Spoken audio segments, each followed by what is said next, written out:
I didn't want to let go that sort of statement feeling of fashion. And when bit by bit, once you've got a retail store, you really are making for your customer. You learn who the customer is and you start making for them. It's for you and your peers at first. And then it's like, who's coming in? Okay, you're responding to what they want. And everything got smaller and smaller. I always wanted really, ultimately, the jewellery to be affordable. So, you know, the weight of the jewellery mattered. And so you'd come in and you'd buy these little hoops and these little pearls on hooks with little curls. And that was great. And it was good design, but it was becoming much more commercial, but it was still very much had my own stamp on it. But I started to think I always want some bigness. So we thought, I'm always going to do a cocktail ring. And the image that you see there was some rings that were designed 25 years ago. Yeah. And we used these massive emerald cut rings and set them in a really special way. And it's like an upturned table, Alvar Aalto table. And I looked at the legs and I thought, oh, let's turn that table upside down. And I thought, oh, that will do it. And I designed that big chunky setting. Yeah. Amazing. So even the setting comes from somewhere. Something you've seen. Yes. Something you've seen. Yeah. So they're a very iconic piece of design. We don't make them anymore, but they mean a lot to me. Our next photo is the King of Bling. The time Prince William bought Kate Middleton. I just threw that in because it was hilarious. It was just that I think it was in the Mirror. Or something. Maybe it was in the Sun. I don't really remember. I think one of my sales girls sold the story as well, which was I was really cross because I like to be discreet. But then when I saw that, it was so funny. So Prince William went into Selfridges actually, and we had a concession in there. And someone had said to him, go to Dinny Hall, and he bought these earrings that I had designed around a mogul diamond, which I'd seen in the Louvre. And I thought, you know, they're massive. And I thought, you know, that would cost $1 million to have a diamond that big. So I had these mogul cuts made in cubic zirconia. And then I designed a range around them. So the earrings you see in that are my fake diamonds, fake mogul diamonds. And Prince William bought them for Kate when he was courting her. Well, it's a massive endorsement for your brand, isn't it? A huge endorsement for your brand. I just love that King of Bling. And then there's a beautiful photo of you on the cover of Red magazine. When was this? That was when I was living in Queen's Park. So obviously I had been living in Notting Hill, and then I moved, like many people, to Queen's Park. Yes, everyone has to move to Queen's Park, can't they? It got too expensive in Notting Hill. Yeah. It's just a really nice moment because I think that having a child, I got married. You can see in one of the pictures, a little picture of me at my wedding with my sister leaning over about to kiss me. It was a really nice time, but by the time that picture was taken, the marriage was over. Oh, was it? Yes. It's a very poignant moment because it was like, okay, I'm a single mother. And you had a very young child at this point. You said your child was about 3 at that point. Yeah. And how am I going to do this? So was it quite a frightening time for you? Yes, it was. Yeah, it was. I put that picture in because, you know, I'm still under 40, and I'm thinking about how am I going to do this, and how am I going to bring Lorcan up? It's that age-old thing. How am I going to be a good mother and run this business? And I'm not quite sure how I did it, but I was always at the school gates to pick him up. Oh, that's so lovely. And you know what? I think so many mums feel the same way, particularly with a breakup. You then think, how am I going to do this? And somehow, you're not sure how, but you do manage to do it. It's largely, I have to say, the support of other women as well. Yeah. And often married women who are married who'll say, I'll help you and I'll pick him up. You know, it's like, oh my God, I've got a meeting, I'll pick him up. Yeah. And so those relationships you forge at the school often are the things that help and you forward. I think you're so right. I know there was a time when I was working really hard when my kids were in primary school, and there was a mum who clocked the fact that I was always missing things like deadlines for whatever, tickets, whatever. And she used to separately message me and say, have you seen?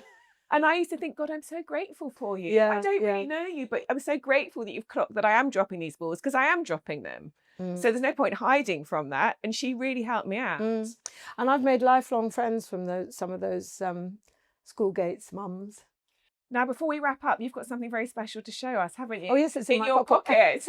What have you got in your pocket? I've got a bracelet, which is I just thought I'd bring it along because this is 25 years old now, And I think that what I'm proud about this is we don't sell it anymore, but what I'm proud about it is that it could be now. Yeah. And so I think I wanted to relook at it and just show, you know, each little casting is made different sizes, and, you know, we design it so it doesn't swivel. It's a really, really good piece of craftsmanship, even if I say so myself. And this is, I think, the most special bracelet that I've ever made. So it means a lot to me. And that's why I brought it along. Well, it is actually beautiful. And as soon as I saw it, I thought, why don't you remake it as it is and put it back in the box? It's from a collection called Toro. Yeah. And we have reinvented another collection called Toro. Yeah. And it's all based on the bull's horn. So that's part of a bull's horn. Yeah. I don't know whether you can see that. Half a bull's horn. And this is a bull's horn curved around and joined back up again. But it's also got that feeling of, you know, when they put bits through horses or bulls' mouths. Yeah, yeah. So it's the tackle that the kind of equestrian tackle, but that's another illustration of how something you saw inspired that. Exactly.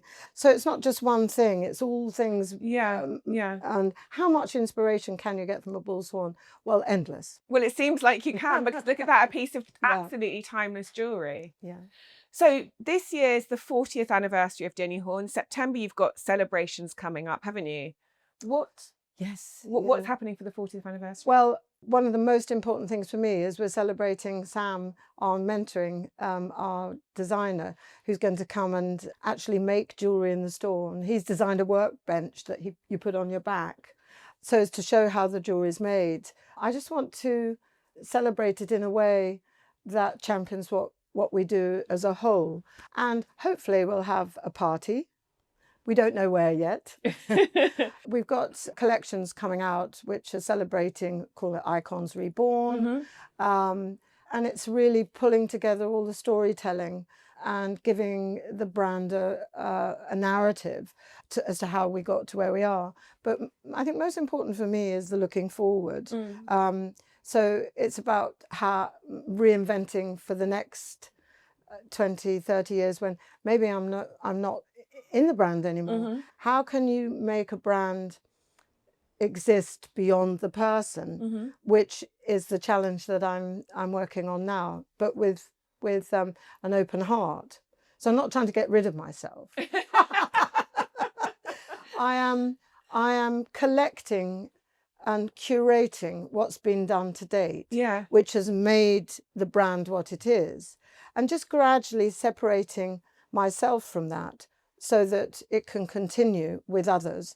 And that's why it's very marked that we've got a young designer coming in. Do you see what I mean? Because and inviting young designers to go forward and design for the brand going forward with the same kind of principles behind it. But fantastic. I mean, it's such an achievement. Just as we wrap up, what is your piece of advice for women thinking, how are they going to build something over a 40-year period? How will they keep going through setbacks? What's your advice for women watching this programme?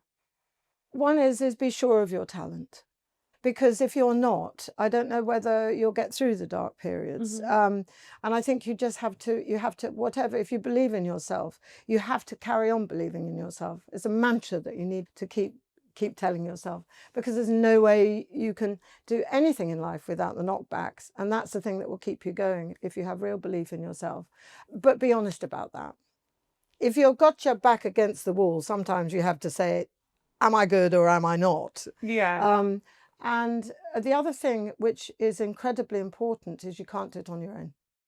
So it's choosing partnerships and the right people to work with, but also to understand that just like a marriage or a great friendship, the partners that you have in business are as equally essential. So if someone comes along and does invest in you, like this has happened to me, even in this late stage, we had the person who I'm working with now invested actually 14 years ago, isn't still within the brand, mm-hmm. backing it, moving it forward, mm-hmm. and has actually become the CEO now, which is such a treat, because that enables me to be able to do some of the things that I've been saying to move it forward into the future. And that's about making sure that you nurture those relationships, understand each other, because you can't do any of this unless you understand the people that you're working with and forge trust between each other. That's my big tip.